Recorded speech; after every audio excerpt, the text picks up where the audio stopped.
Hello dear students, आज हम पढ़ने वाले हैं प्लांट्स क्लासिफिकेशन के बारे में। स्टूडेंट्स, बहुत सारे बॉटनिस्ट आए जिन्होंने प्लांट्स को अलग अलग कैटेगरीज में क्लासिफाई किया। पहले तो प्लांट्स को उनकी उपयोगिता के अनुसार यूजेस के अकॉर्डिंगली डिवाइड किया जाता था। जैसे जिसका उपयोग होता था उस कैटेगरी में उन प्लांट्स को रखा जाता था। थियोफ्रेस्टस को हम फादर ऑफ बॉटनी के नाम से जानते हैं। तो अलग अलग साइंटिस्ट आते गए। कुछ ने प्लांट्स को हर्ब, अंडर श्रब, ट्रीज़ यानी कि शाक, छोटे शुभ और वृक्षों में विभाजित किया। इसके बाद में और बॉटनिस्ट आए जिन्होंने प्लांट्स को हर्ब और काष्ठीय पौधों में विभाजित किया। देन कॉन्डले ने 1819 में वेस्कुलरिस, सेल्युलरिस दो कैटेगरीज में डिवाइड किया। वेस्कुलरिस यानी जिनमें वेस्कुलर बंडल यानी संवहनी उत्तक पाए जाते हैं। सेल्युलरिस यानी कि जिनमें संवहन उत्तक एब्सेंट होते हैं यानी वेस्कुलर बंडल्स नहीं पाए जाते हैं। इसके बाद में जो ये क्लासिफिकेशन हम पढ़ने वाले हैं, it was given by A.W. आइगलर।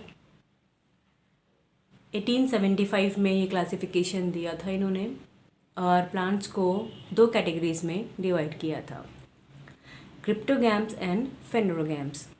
Cryptogams जिनमें सीड नहीं पाए जाते हैं, फेनरोगैम्स जिन पादपों में या प्लांट्स में सीड प्रेजेंट होते हैं या पाए जाते हैं।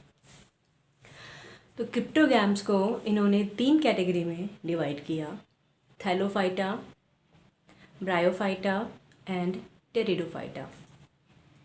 थैलोफाइटा में एल्गी और फंजाई को इंक्लूड किया जाता है।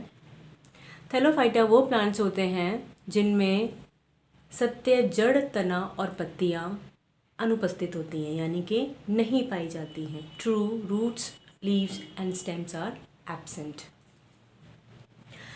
बारिश के समय जितनी भी आसपास में पानी इकट्ठा हो जाता है वहाँ पे तालाबों में पानी के ऊपर ग्रीन ग्रीन एक जैसे कांजी भी कहते हैं, कुछ काई भी कहते हैं, वो दिखती है। ये हमारी एल्गी में यानी क्लोरोफाइसी के मेंबर्स होते हैं ग्रीन कलर के। वो हमें बहुतायत मात्रा में बारिश के मौसम में मिल जाते हैं देखने के लिए। दूसरा है ब्रायोफाइटा। ब्रायोफाइटा जनरली मॉइस्ट, नम छायादार आवासों में, हैबिटेट्स में पाए जाते हैं और एक ग्रीन मेटालिक शीन कारपेट की तरह ये जहाँ पे भी होते हैं बहुत ज़्यादा क्वांटिटी में, बहुत ज़्यादा मात्रा में उगते हैं, तो कारपेट की तरह हमें दिखाई देते हैं। रिक्शिया, मार्केंशिया, फ्यूनेरिया, एंथोसोरस इसके एग्जाम्पल्स हैं। कभी कभी कुछ पहाड़ी क्षेत्रों में जहाँ पे बहुत ही नमी रहती है वहाँ पे भी ये आसानी से मिल जाते हैं। ये रोजेट स्ट्रक्चर के होते हैं और थोड़े से उठे हुए होते हैं, जैसे शैवाल तो बिल्कुल ऐसे फ्लैट होती है, थोड़े उठे हुए होते हैं। और स्पोर्ट बियरिंग प्लांट्स होते हैं ये भी। रूट्स इनमें भी नहीं पाई जाती हैं। राइजॉइड्स पाए जाते हैं जो एब्जॉर्प्शन का या अवशोषण का कार्य करते हैं। थर्ड कैटेगरी इसमें आती है टेरिडोफाइटा की। Pterido means feather like structures. Phyta plants, इनकी पत्तियां पंख के समान होती हैं, इसीलिए इन्हें टेरिडोफाइटा कहा जाता है। इन प्लांट्स को ट्रैकियोफाइटा भी कहा जाता है। ट्रैकियोफाइटा इसलिए कहा जाता है क्योंकि इनमें जाइलम और फ्लोएम पाया जाता है। तो फर्स्ट वेस्कुलर प्लांट्स हैं। टेरिडोफाइटा में इन्हें हम फर्न प्लांट्स भी कहते हैं और अब ये डेकोरेटिव या ऑर्नामेंटल प्लांट्स के रूप में हम घरों में लगाते हैं। चलिए अब सेकंड कैटेगरी पे चलते हैं। सेकंड है हमारे फेनरोगैम्स जिनमें बीज पाए जाते हैं। तो इन्हें भी दो कैटेगरीज में डिवाइड किया गया है, जिम्नोस्पर्म एंड एंजियोस्पर्म। जिम्नोस्पर्म जो फ्लावरलेस प्लांट्स हैं, इनमें फूल नहीं पाए जाते हैं, हिंदी में इन्हें अनावृत बीजी कहते हैं। एंजियोस्पर्म को आवृत बीजी कहते हैं। जिम्नोस्पर्म जिनमें सीड्स नेकेड होते हैं, फ्रूट्स नहीं होंगे इनमें। एंजियोस्पर्म में फ्रूट्स, जितने भी हम जैसे फ्रूट्स खाते हैं बीज उनके अंदर निकलते हैं। तो वो हमारे सारे एंजियोस्पर्म हैं। जिम्नोस्पर्म जनरली ज़ीरोफिटिक कंडीशंस में, यानी ने जहाँ पानी कम होता है वहाँ उगते, जैसे राजस्थान में सबसे ज़्यादा उगने वाला जिम्नोस्पर्म है वो है एफिड्रा।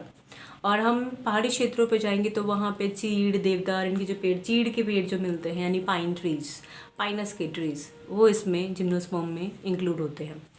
साइकेट्स इसके अंदर आते हैं, अंतर्गत आते हैं, और बीज इसमें अनावृत होते हैं। फ्रूट्स का निर्माण इसमें नहीं होता है।